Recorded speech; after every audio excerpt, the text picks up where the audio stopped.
ओम शांति। ओम शांति। तो किस किस के जीवन में झमेले हैं?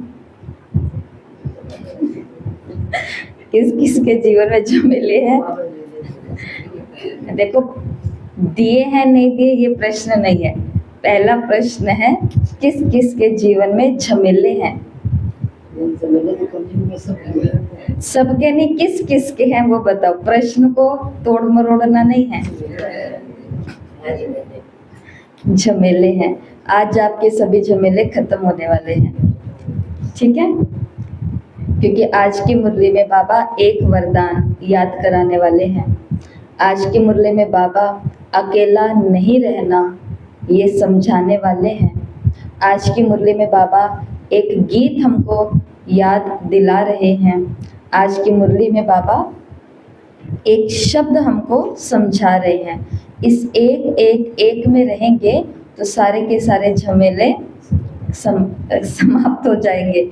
झमेले होंगे पर झमेले के जैसे लगेंगे नहीं, फील नहीं होगा। जैसे जाड़ में दर्द होता है, अभी हुआ है तब वो बोल रहे हैं हाँ होता है। जाड़ में जब दर्द होता है, सभी के होता है ना कभी तो होता ही हम सभी के। जाड़ में जब दर्द होता है और उसी समय भयंकर दर्द के समय हमारे खास कोई सखी सहेली हमारे सामने आ जाए और एकदम उस मोहल्ले की गर्मा गर्म न्यूज़ लेकर के ताज़ा नया मालूम पड़ा कौन आए थे अभी उनके घर पे। इतने में जैसे आत्मा कहते कि कौन आए थे। मैं भी ये जानने की कोशिश कर रही थी परंतु दर्द इतना था कि मेरे को टाइम ही नहीं मिला। जैसे ही वो बताएंगे इतने में वो झमेला, दर्द वही होगा परंतु ध्यान कहाँ चले जाएगा, बात के ऊपर चला जाएगा। जैसे वो इंटरेस्टिंग न्यूज़, ब्रेकिंग न्यूज़ सुना करके गई, इतने में दर्द वापस शुरू हो जाएगा। बस यही बात है। यहाँ पर जो उल्टी चीज़ें चल रही है बाबा ने उसको उल्टा कर दिया है। तो झमेली है किसको नहीं है और होने भी चाहिए, क्योंकि जब तक झमेला नहीं होगा तब तक मेला क्या होता है ये कैसे अनुभव होगा। ये तो बात हम समझते हैं ना कि दुख नहीं होगा तो फिर कैसे, गर्मी बहुत लग रही है कैसे पता चलेगा कि पंखे की कीमत कैसे है। गर्मी लगेगी तो ही तो पता चलेगा। धूप बहुत है, घर जाए। घर की वैल्यू कब है? जब घर से बाहर रहते हैं, और जब घर के अंदर रहते हैं तो ये भी करना पड़ता है, ये भी करना पड़ता है, ये भी। तो जब तक वो चीज़ नहीं होती है तब उसकी बहुत ज़्यादा कदर होती है। जब तक किसी के पास जो रिश्ता नहीं होता है तब उस रिश्ते की कितनी इच्छा होती है। अब वो रिश्ता 24 घंटे सामने घूम रहा होता है लेकिन कैसा लग रहा होता है, कितना इंतजार करते हो। फिर जब वो छोटा बच्चा आ जाता है फिर वो भगाता है, घर को गंदा करता है, सब कुछ करता है, तो फिर वो झमेला ही तो लगता है। तो ऐसे ही आज के मुरली के अंदर बाबा ने मुरली की जो डेट है वो है 2 अक्टूबर 1981। सितंबर से निकल करके अब हम कहाँ आए हैं? मार्च से निकल करके। अभी तक मार्च की मुरलियाँ चल रही थी, तो मार्च से अब आए हैं हम अक्टूबर में। तो सदा मिलन के मेले में झूलने का आधार, तो उसका आधार क्या है? तो आज बाबा चारों ओर के याद में रहने वाले बच्चों को बाप दादा साकार और आकार में सन्मुख देखते हुए याद का रिस्पॉन्ड पदम गुणा याद प्यार दे रहे हैं। कोई तन से, कोई मन से, कोई एक ही मिलन के संकल्प से एक की ही याद में स्थित है। तो बाप दादा खजाना तो दे ही चुके हैं, सारे खजानों के मालिक बना ही चुके हैं। बन गए हो खजानों के मालिक या कुछ बाकी रह गया है? बाबा ने कोई खजाने में कमी छोड़ी है? बाबा ऐसा पूछ रहे हैं। बाबा ने कहा मालिक बन गए या बाकी कुछ रहा है? कुछ रहा है? नहीं रहा है।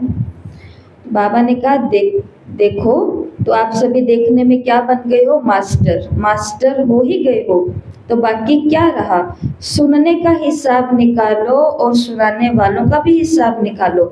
अथा सुन भी लिया और अथा सुना भी दिया। ज्ञान और सुनाते भी जा रहे हैं। ज्ञान सुन भी लिया और ज्ञान सुना भी दिया। बाबा ने कहा, और वो भी कितना अथाह, सुनते सुनते सुनाने वाले भी बन गए। अभी तक हम सुन रहे थे और अब हम क्या बन गए हैं, सुनाने वाले बन गए हैं।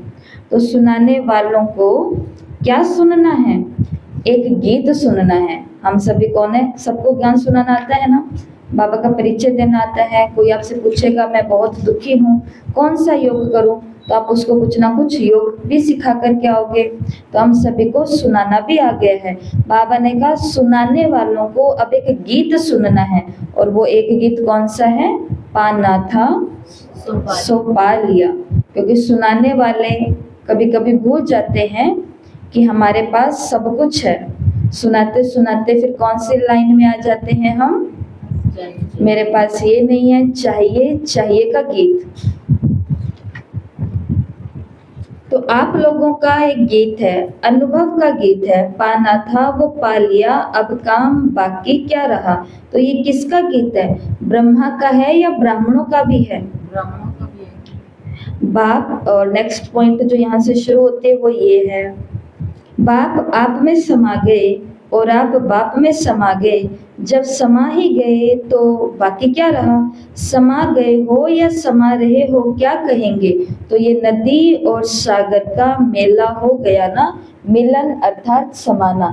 तो सबसे पहले एक सॉन्ग, एक गीत है, वो कौन सा याद रखना है, बाबा ने कहा सुनते जाना है, और वो है पाना था सो पा लिया, बाकी काम क्या बाकी रहा। अब कोई काम बाकी नहीं रहा है पाने वाला, क्योंकि हमने सब खजाने पा लिए हैं। अब बाकी रहा भी है, बाबा ने तो कहा सुनाने वाला काम भी तुम्हारा चल रहा है, सुनने वाला भी चल रहा है। दूसरी बात बाबा ने कही, जब हमने सब कुछ पा लिया बाकी कुछ नहीं रहा, तो अब एक काम बाकी रहता है, और वो क्या हो जाता है, वो है हम बाप में समा गए हैं और बाप आप में समा गए हैं। इसको बोलते हैं सागर और नदी का मेला। वो दो हैं पर दोनों क्या हो जाते, एक हो जाते। तो एक गीत एक मेला, कौन सा मेला, आप और बाप, तो ये मेला है। समाना अर्थात मिलन मनाना। सागर गंगा से अलग नहीं, गंगा सागर से अलग नहीं, तो गंगा सागर का अविनाशी मेला है, और इसी की बाबा हमें मुबारक भी देते हैं। आगे इस बारी बाप दादा देखने आए हैं, मालिकों की आज्ञा मानकर मिलने के लिए आ गए हैं। मालिकों को ना नहीं कह सकते, तो बच्चों की दिल थी बाबा मिलन करने की, तो बाबा भी दादी के तन में आ गए। तो जी हाजिर का पाठ पढ़कर हाजिर हो गए, ऐसे ही तत्वम, तो एक वरदान, कौन सा वरदान, तत्वम, कि आप भी ऐसे करो। कैसे करो, जैसे बाप हाँ जी करके आ जाते हैं, जी हुजूर करके हाजिर हो जाते हैं, तत्वम आप भी ऐसे करो। तो जब बाबा को हमारी आवश्यकता हो, और बाबा को हमारी कब आवश्यकता होती है, सेवाओं में। कहीं पर कोई त्रासदी आई है, सकाश की सेवा जिसको मनसा सेवा बोलते हैं, कहीं पर सेवा केंद्र बन रहे हैं। कल की ही मुरली आप पढ़ करके निकले, उस मुरली के अंदर बाबा ने बोला है कि इतने सारे, अभी तो 1000 भी बाबा ने कहा आ जाते हैं, आप कहते हो कि हजारों आएंगे। याद है कल का ये महावाक्य, पढ़िए सभी ने मुरली कर की, जिसके अंदर बाबा बता रहे हैं कि आप कहते हो यहाँ पे हजारों आएंगे, माउंट आबू में हजारों आएंगे। बाबा ने कहा अभी 1000 भी आ जाए तो भी उनको संभाल पाओगे, तो नहीं संभाल पाएंगे, क्योंकि हजारों को रखने के लिए व्यवस्था भी कैसे चाहिए। 1000 अगर आएंगे तो 500 कमरे तो चाहिएंगे ना, जिसमें हजारों लोगों को 8-8, 9-9 को सेट किया जा सके। इतने सारे कमरे चाहिए, इतने सारे सामान चाहिए, इतने सारे बिस्तर चाहिए, इतने सारे रजाई तकिया चाहिए, इतना सारा भोजन चाहिए, इतनी बड़ी सारी रसोई चाहिए, सब कुछ चाहिए। तो उसके अंदर बाबा ने सभी सेवाधारियों को क्या बोला है, आपने पढ़ा नहीं, शायद आपको याद नहीं है, तभी आपको सुना रही हूँ। उसके अंदर बाबा ने सभी को यही बोला है कि सभी 1-2 के सहयोगी बन करके अब बिल्डिंग्स, भवन, बाबा का घर ये बनाओ, ताकि आने वालों को रख तो सके। क्यों तो लगेगी देवियों के आगे, बाबा ने कहा सब भक्तों की क्यों लगेगी, परंतु उन भक्तों को रखेंगे कहाँ पे, कहाँ रखेंगे? कहाँ रखेंगे? तो कोई स्थान पे रखेंगे, और वो स्थान कौन बनाएगा? हम ही बनाएंगे। कैसे बनाएंगे? जो आत्मा अभी तक बाबा को ये कह रही है कि बाबा ये नहीं हुआ, ये नहीं हुआ, ये नहीं हुआ, वो अभी खुद ही बाबा से मांगने में लगी हुई है। उसको खुद का ही पैसा भी कम लग रहा है, खुद का ही शरीर उसको कम लग रहा है, खुद का ही सामान उसको कम लग रहा है, अभी तो खुद का ही कम लग रहा है, बाबा से भरवाने में लगे हुए हैं। तो जो है उसमें से निकाल करके बाबा का घर कैसे बना सकते हैं? हो सकता है या नहीं हो सकता? ये तो ऐसे तो नहीं हो सकता। ये कब हो सकता है? जो आज की मुरली के अंदर है, पाना था सो पा लिया। जो आत्मा ये कहती है मेरे पास जो था वो मेरे पास सब कुछ है, और क्या नहीं है हमारे पास? बताओ क्या नहीं है? आंखें हैं सबके पास या नहीं है? सब आंखें हैं, नाक है, और नाक के ये दोनों नोजल, दोनों ये जो छिद्र है ये सही है, आ रही है सांस और जा रही है।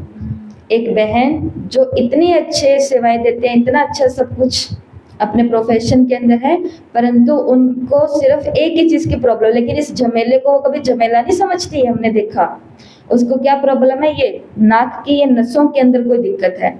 हमारी नसें ठीक है, कभी नाक ने हमें महसूस होने दिया कि यहाँ पे तुम्हारी कोई नस नाड़ी भी है? नहीं। अच्छे मिले, शो भी अच्छा होता है, ऐसे करते हैं तो सोचो ये आगे वाला ना होता तो वो तो नहीं होगा, वो तो समय आएगा, समय आने पर तो वो होगा। परंतु आंखें की जगह आंखें, नाक, कान, सब पार्ट्स हमारे पास एक्यूरेट हैं, तो भी बाबा के आगे लगे हुए हैं। किस लिए? बाबा मेरा ये दर्द सही कर दो। जहाँ नहीं हो रहा उसके लिए कोई थैंक्स नहीं है, लेकिन जहाँ पर हो रहा है वो बाबा से लगे हुए करवाने के लिए। क्यों? क्योंकि हम ये भूल गए हैं कि हिसाब किताब वाला शरीर है, पाप अनेक करके आए हैं। योग के अंदर तपाना पड़ेगा, सेवाओं के अंदर जलाना पड़ेगा, इतना कुछ करना पड़ेगा, तब जाकर के शरीर वाली फीलिंग फिर नहीं आएगी। तो कौन सा वरदान बाबा ने किया? तत्वम, कि जब मैं जी हाजिर करके तुम कहते हो कि बाबा आओ, घर वाले जा रहे हैं उनके साथ जाओ, बाबा कहना मान लेते हैं और उनके साथ चले भी जाते हैं। परंतु एक दिन हमने ये बात बताई तो एक बहन ने स्वीकार किया कि दीदी आपने बिल्कुल सही कहा, और हमने ऐसे ही कह दिया जो आज फिर से कहते हैं। हमने कहा कि हमने ये तो अपनी बहनों से सीख लिया या सबसे सीख लिया कि कहीं पर भी जाना है तो बाबा को साथ लेके जाना है, जिसको भी भेजना है साथ में किसको भेज देना? बाबा को भेज देना। बेटा काम पर जा रहा है, पति काम पर जा रहे हैं, कोई भी काम पर जा रहे हैं तो बाबा आप इनके साथ जाओ। लेकिन जब रात को 8, 9, 10, 7, 6 बजे वो आते हैं, तब आते बेटा चाय, बेटा पानी, बेटा जूस, बेटा खाना ले आऊं। उस समय बाबा कहाँ गया? थैंक्स करना भूल जाते कि बाबा, जैसे उसको देखा तो बाबा के लिए पहला थैंक्स अंदर से निकलना चाहिए कि आओ बाबा आप इस आत्मा को सही सलामत लेकर के आए। ये होता है। और ये कुछ इक्कड़ दुक्कड़ आत्माएं हैं जो ये कर पाती हैं, लेकिन हमारा स्वार्थ की पूर्ति हो जाती है तो हम प्यारे बाबा को भूल जाते हैं। अब जब यहाँ भूल जाते हैं तो सेवा केंद्रों पर ना भूले, ऐसा हो सकता है? तो जब यहाँ पर हमारी आवश्यकता होगी तब हम अपने ही कहानियों, अपने ही दर्द कष्टों के अंदर कहीं ना कहीं होंगे। इसलिए एक वरदान याद रखना, और वो कौन सा वरदान है? तत्वम, कि जैसे मैं हाजिर होता हूँ तुम हुजूर के कहने पर, ऐसे तुम भी सदा हाजिर रहो मुझ हुजूर के कहने पर। और भगवान को हमसे सिर्फ अब मदद चाहिए। अपना तन, अपना मन, अपना धन और अपना जन, जो भी आपके कॉन्टेक्ट्स हैं उन सभी को यूज करो बाबा की सेवा में। लोग कहते हैं हमारी इतनी जान पहचान है, इतनी जान पहचान है, इतनी जान पहचान है। उनकी जान पहचान बाबा के काम तो नहीं आ रही है, तो ऐसी जान पहचान हमारे किस काम की? जान पहचान हो तो ऐसी हो जिससे हम बाबा के यज्ञ में कोई लाभ तो ले सकें या उस आत्मा का कोई भला तो कर सकें। तो तत्वम, बाप दादा आदि से, देखो क्या कहा बाबा ने, बाप दादा आदि काल से। आदि काल कब है बाप दादा का? संगम युग। बाप दादा आदि काल से तत्वम का ही वरदान दे रहे हैं। संकल्प और स्वरूप दोनों में तत्वम के वरदानी हो, धर्म और कर्म दोनों में तत्वम के वरदानी हो, कि मेरी धारणाएं भी कैसी हो, बाप समान तत्वम, और मेरा कर्म भी कैसा हो, बाप समान। जो प्यार ब्रह्मा बाबा को मुरलियों से था, वो ही प्यार पूरा दिन बाबा क्या करते थे, क्या करते होंगे सब 14 सालों तक, यही तो कर रहे थे, ऐसा सेवाएं अंतिम सांस तक तत्वम। तो ऐसे वरदानी फिर सदा समीप और समान अनुभव करते हैं। ठीक है, तो एक गीत कौन सा, पाना था सो पा लिया, अब बाकी काम बाकी कुछ रहा नहीं, कुछ भी नहीं रहा, कोई काम बाकी नहीं रहा। दूसरा एक मेला, तो बाबा ने मेला, हाँ मेला के लिए क्या बोला, सागर और नदी का मेला। तो बाकी कुछ काम नहीं रहा, क्योंकि हम बाप में समा गए और बाप हम में समा गया, ऐसी अनुभूतियों समाई हुई। तो सागर गंगा का ये मेला है, गंगा सागर से अलग नहीं और सागर मुझ गंगा से भी अलग नहीं, इसको बोलते हैं एक मेला। और तीसरा है एक वरदान, और वो वरदान कौन सा है, तत्वम। जैसे हुजूर हाजिर हो जाते हैं, वैसे बाबा ने कहा तत्वम का वरदान याद रखो, कि हमें भी बाबा के लिए सदा हाजिर रहना है। तो एक वरदान अमृत वेले, तो बाप दादा आदिकाल से तत्वम का वरदान दे रहे हैं, संकल्प स्वरूप कर्म धर्म सभी में क्या होना है, तत्वम।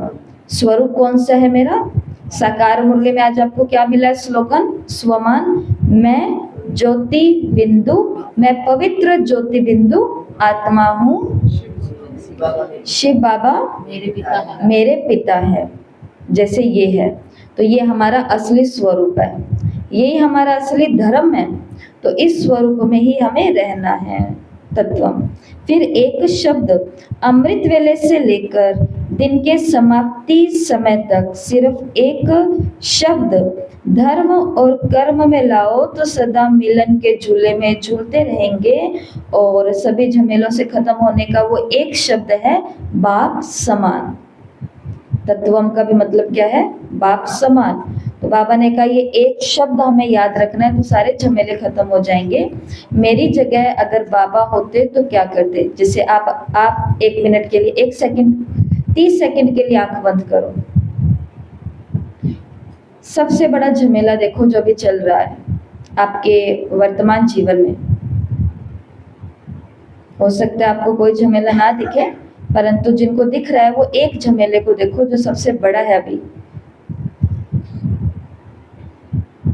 आंखें खोलो और अब सोचो कि इस झमेले, ये सेम टू सेम झमेला अगर अभी ब्रह्मा बाबा के पास आता तो बाबा क्या करते, आंखें बंद। ये झमेला बाबा के परिवार में आता, बाबा के सामने आता, तो बाबा इस क्रिटिकल सिचुएशन के अंदर क्या सोच रहे और क्या एक्शन ले रहे होते। जितना ब्रह्मा बाबा को जानते हो उतना सोच सकते हो। आंखें खोल सकते हैं, फर्क है, कोई बताना चाहेगा? आपने क्या झमेला सोचा? ये कष्ट का सोचा।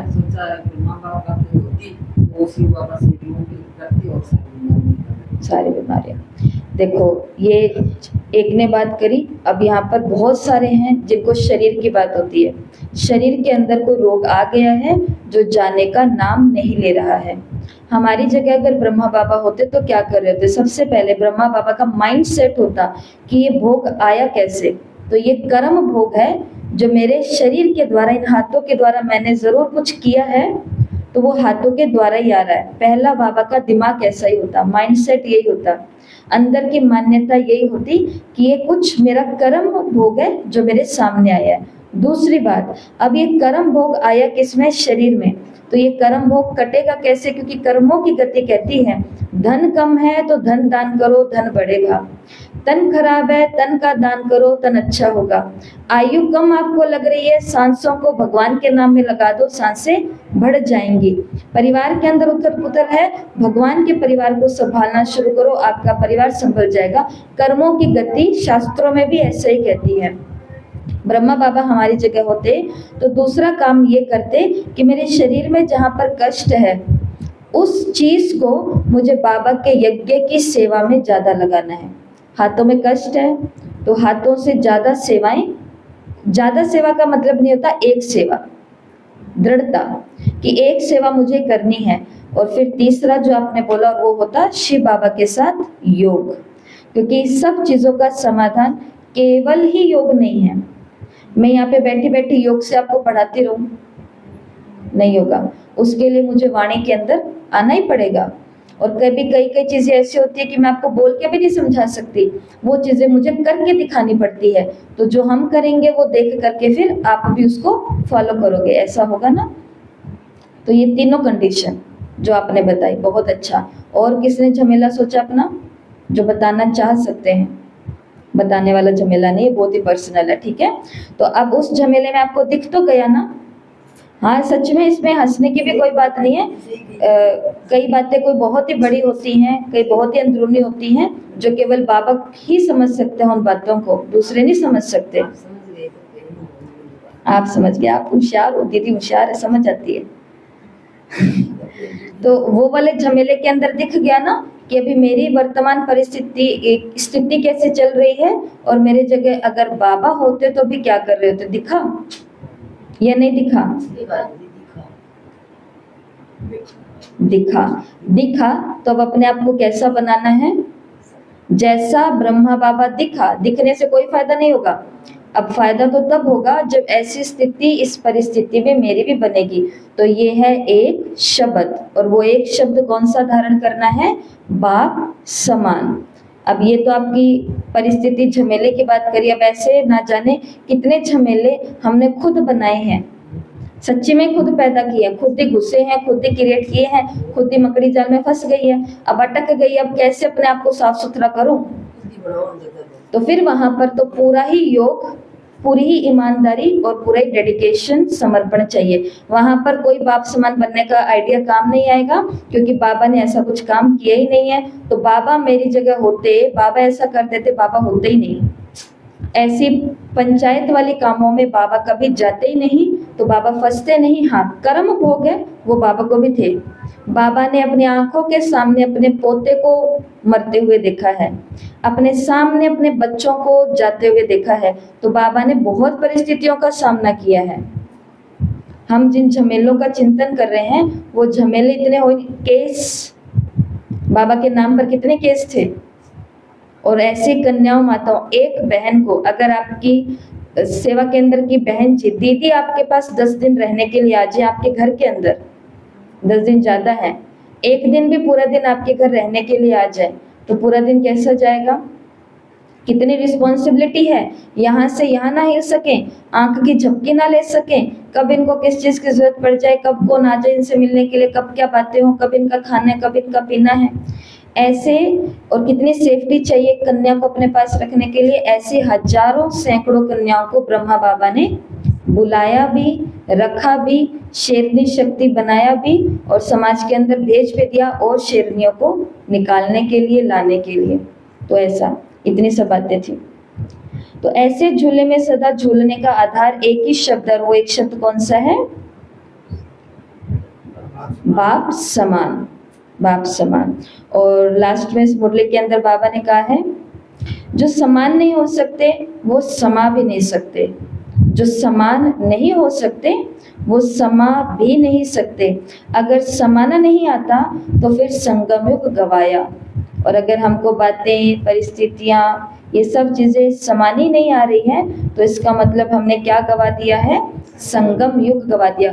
कलयुग भी बातों में जा रहा था, ये ऐसे क्यों वैसे क्यों, परंतु किंतु लेकिन बट वाई। और संगम युग भी किस में जा रहा है? लोगों में और बातों में जा रहा है। तो आत्मा का पाठ कहाँ गया? साक्षी होने वाला। ये बात है, क्योंकि संगम युग ही नदी और सागर का मेला है। मेला अर्थात समाना, मिलन मेला मनाना। बच्चे कहते हैं मैं अकेला हूँ। क्या कहते हैं बच्चे? मैं अकेला हूँ। लेकिन बाप कहता है अकेला होना ही नहीं है। जिसको अकेला कहते हो जिसको अकेला कहते हो उसमें भी साथ है। संगम युग है ही कंबाइंड रहने का युग। बाप से तो अकेले नहीं हो सकते हो ना, सदा के साथी हो। बाकी छोटे छोटे बच्चे झमेलों में फंस जाते हैं और झमेले भी अनेक हैं, एक नहीं है। मेला एक है, झमेले अनेक हैं। तो मेले में रहो तो सभी झमेले समाप्त हो जाएंगे। अब तो संपन्नता के प्रारब्ध बनो। अब कौन से प्रारब्धी बनो? संपन्नता। संगम युग का आनंद कब लेंगे? यह संगम युग बीतने के बाद।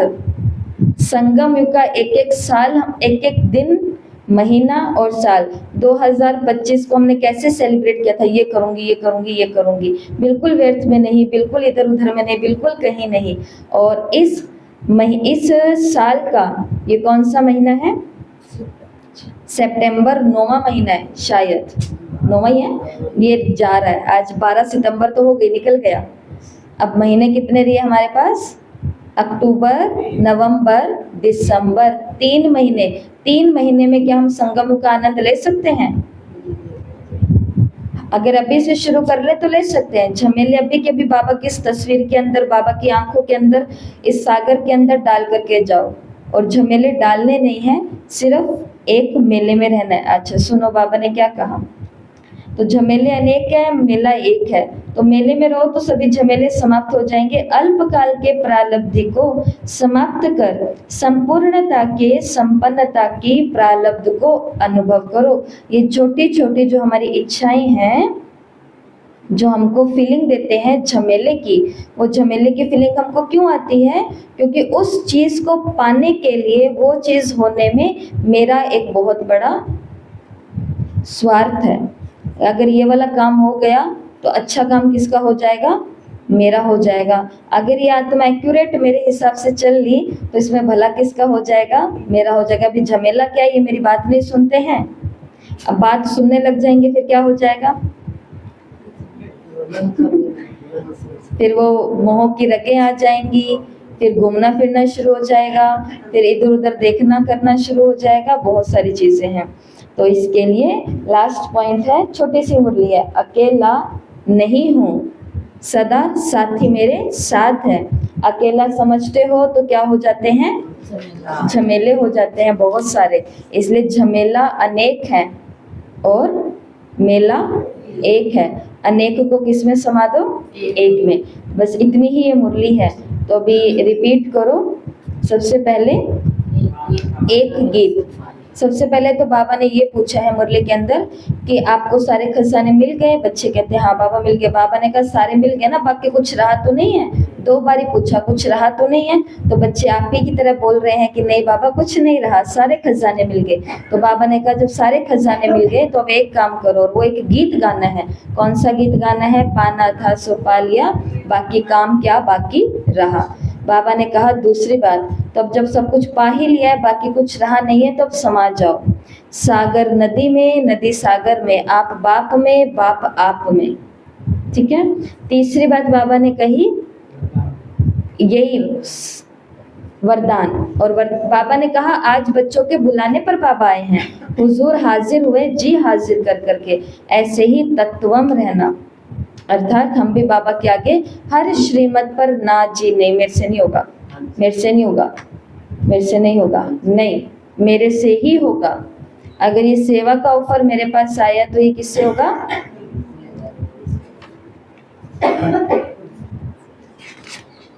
तत्वम। और अगला क्या है?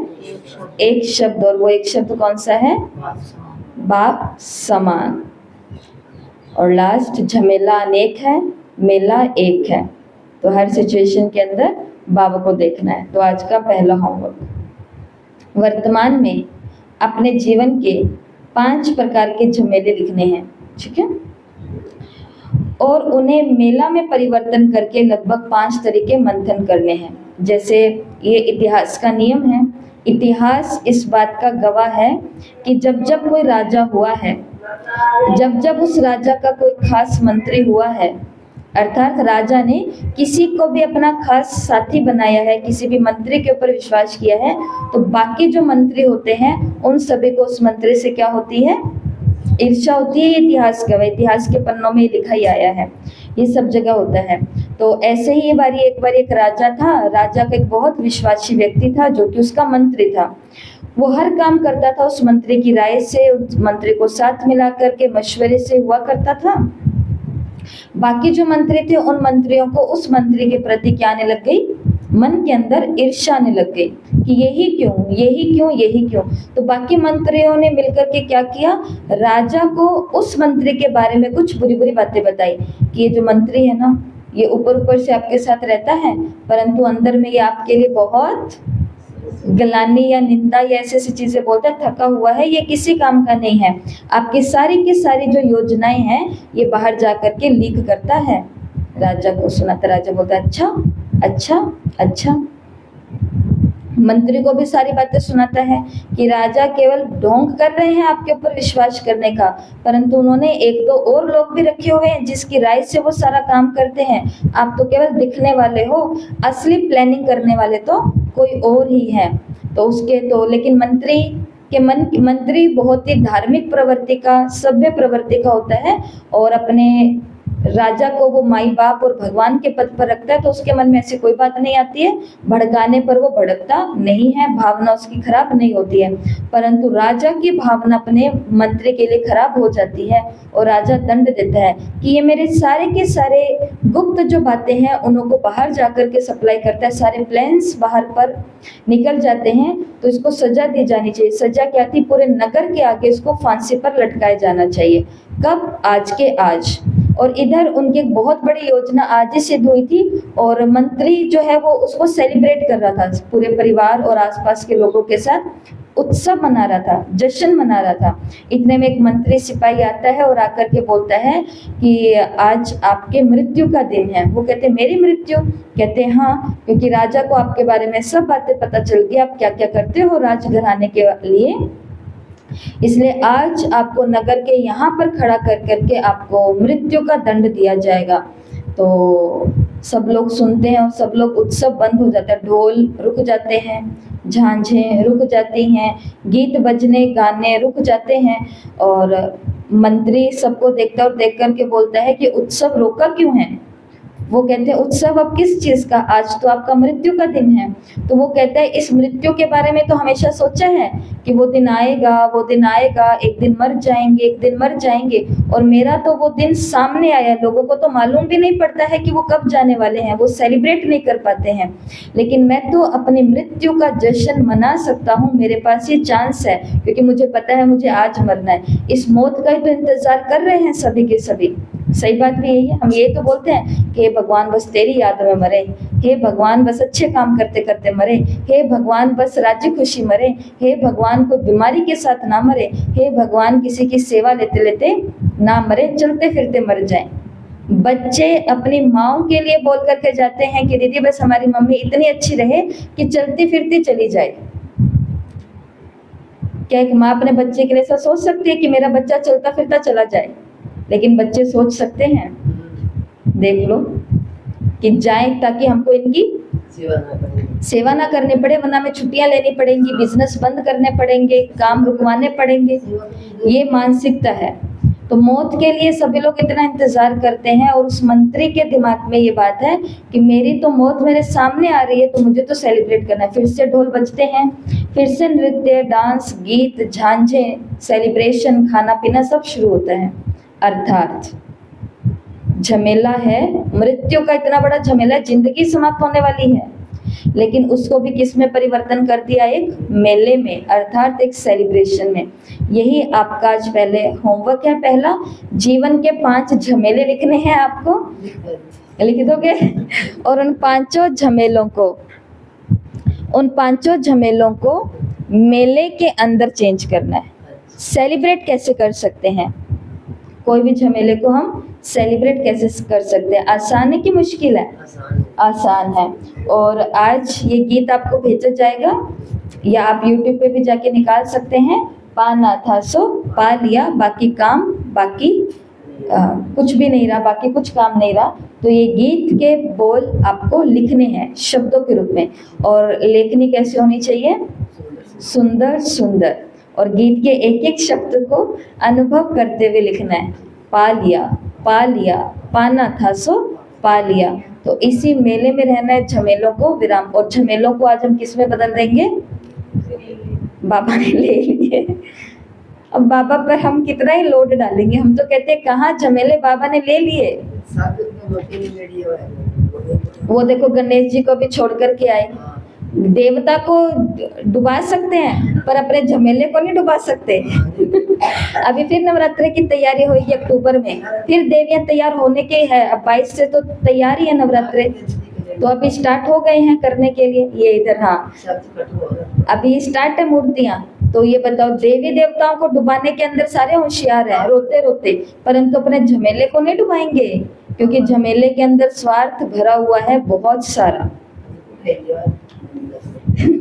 झमेला तो कहीं डूब भी रहा होगा तो भी उसको वापस उठा करके ले आएंगे कि अरे भाई तो कहाँ जा रहा है, मजा नहीं आएगा तेरे बिना।